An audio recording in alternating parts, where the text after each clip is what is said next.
Hi, my name is Chris Clark. I'm the Artistic Director of Cinema St. Louis, and we are the proud presenters of the 29th Annual Virtual Whitaker St. Louis International Film Festival. Feature films and all the films come to us in a variety of ways. There's always the splashy, star-laden studio films that are our big tent poles.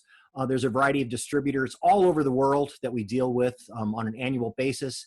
And the biggest part and the part where we find great discovery is the open submission process through our submissions portal, Film Freeway. We don't know what's going to come to us, but filmmakers from all over the world submit films to us for our consideration.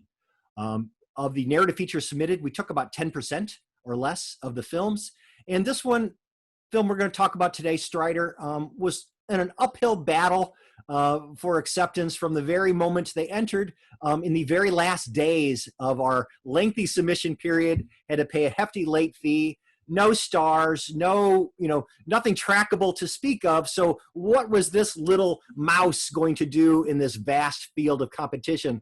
Well, what happened was several of the review team members just really, really liked it. I did too. And I am so very pleased to introduce our guest director today, Mark Lewis. Hello, Mark. Thanks for, I hope they didn't throw you off a little bit because I didn't warn you about what I was going to say, but, it did rise above because of so many things. It's quiet and small, but unique and heartfelt. And, so many things it didn't have, like big, people or big things. It was just about real people having real emotions with an ending that is not what you expect for a sports film. So tell me about how you wound up making this female-centric sports film. Well, basically it started before this. My team and I, meaning myself and my cinematographer and Maggie Alexander, the actress that plays Hannah the trainer in this film, we had made a film previously to this called Enthusiastic Sinners, and that was a small little erotic romance, and it kind of pushed the limits in terms of sexuality and that kind of thing. And I had dealt with some censorship troubles at Amazon Prime, and we did play at certain film festivals and such. But basically what that drove me to do was to kind of try to do something completely different for the next one, and to try to make something as almost more accessible, more, I hate to use the word family friendly, but I guess that's kind of more PG rated. And I kind of took that as a challenge as a writer and as a director to kind of do something that was completely the opposite of what we'd done previously. Yeah, I found Maggie just so watchable, but, with not fancy makeup and, very modest, sets, and the great outdoors is a big character in your film as well, shooting in the wilds, the great wilds of Massachusetts, as you did such, beautiful scenery. Yeah, I grew up in this area, and I know it inside and out. So it's like I really wanted to use every little nook and cranny and little hot hidden place with rusted, with the beauty of nature or the rust of modern equipment, and shut down factories, rusty bridges, and beautiful rivers, and I just know every little aspect of this area that I'm in. So I just want to use as much of that as humanly possible. Yeah, I noted that for our low budget. Obviously a very low budget film, and you used what you had, which is your area, so very well. You didn't try to make it look artificially like it wasn't. You didn't put up fake signs. You didn't in fancier movies, they'll put water all over the street to make it look shiny and glittering lights. No, it was just about the characters and the runners and their emotions and everything too. Do you have sports background in your family? I'm just, curious, right? I read a little bit about the other film, and this is so very different, like you said. Yeah, definitely. I honestly don't have any background. I did a lot of research for this. In terms of running and that kind of thing. Maggie is a personal trainer, so she has a lot of experience with physical therapy, physical training and that kind of thing. She gave me some pointers and helped me clear some mistakes up that I had made in the first draft. She also trained with Yelena, the co-lead, and they spent 3 months prior to shooting doing a pretty serious physical training regimen, because we shot this whole movie in 12 days. Wow. So it was That's really commendable. intense 12 days. And there was a lot of running. Every single day involved at least a little bit of running. And a few of them were running all the way through from, start to finish. So I really wanted to make sure that everyone was in their top physical condition, and Maggie helped a lot with that as well. Yeah. A lot of people, including me, love sports films.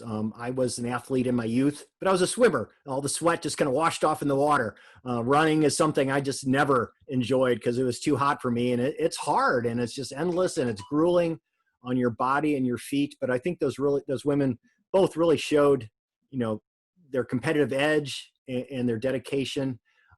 But what really struck out even more as we get towards the big reveal, it is atypical of most sports films. You will see the whole time she's training for this big, the Pinnacle Games, this big event. But tell us how where did that twist come from, which I didn't see coming, and it just made the film more special to me.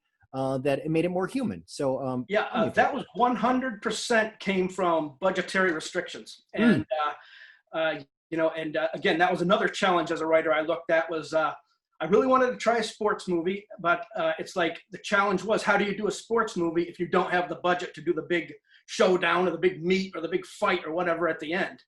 And that was the challenge in terms of writing. And I kind of circumvented it a little bit. I got a one-on-one race in there at the halfway point. But what I came down, the final decision I made was not having the money to do the big match at the end almost made it more universal in the fact that very few viewers have ever competed at that level, but most viewers have an experience of either letting somebody down or being let down by somebody else. And, how do you come back from that, and how do you forgive that? And that's kind of the turn I took with the project from that point, where it's like, that's almost more relatable than winning the big match or losing the big match or whatever. It's just, everyone's let somebody down or been let down by somebody. Well, I didn't know that part, that it was a budgetary thing, but it makes it all the more special because, you used what you didn't have to make an even better story. And tonally, if you would have went from these quiet moments with usually rarely was there more than two characters in any one scene, as but if you went from that to this big, loud thing, that the whole tone of the film would have changed. And, I didn't know what we wanted. Did we want her to succeed? We wanted them both to succeed, but, in the end, they kind of both grew from this experience. And that's what was most important, I guess. Right? Yes, I agree completely. Yeah. Well, good. What are you working on now in the midst of all this craziness and world we're in these days? I'm doing a whole lot of writing. I have what I want to do next written. It's a little bit bigger, and again, it's a different genre. It's an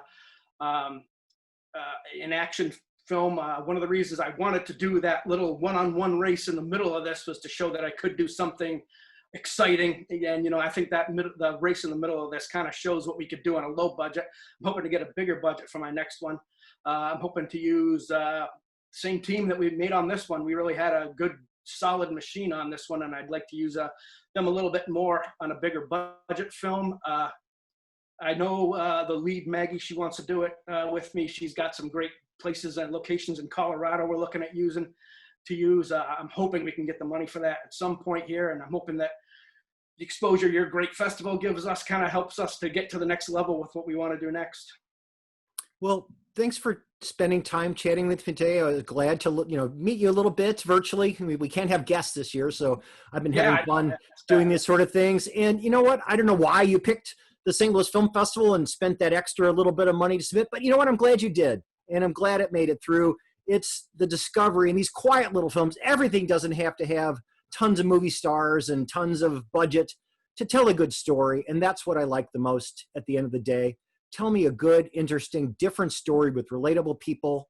I can watch monsters and movie stars all day long, all the time, but sometimes I just like a good story, and you gave me one, Mark Lewis, so thanks very much. Thank you. I'm glad it affected you the way it did, and I really appreciate you giving us the opportunity to show it at your festival. Strider will be screening in the festival for the duration, open to the whole planet, I believe. So I hope you see it and enjoy it as much as I did. And Mark Lewis, you're an alumni now of the festival, so we look forward to future works, and especially anything with Maggie in it, because I think she's great. All right. Thanks very much. Have a good afternoon. Thank you. You too. Bye bye.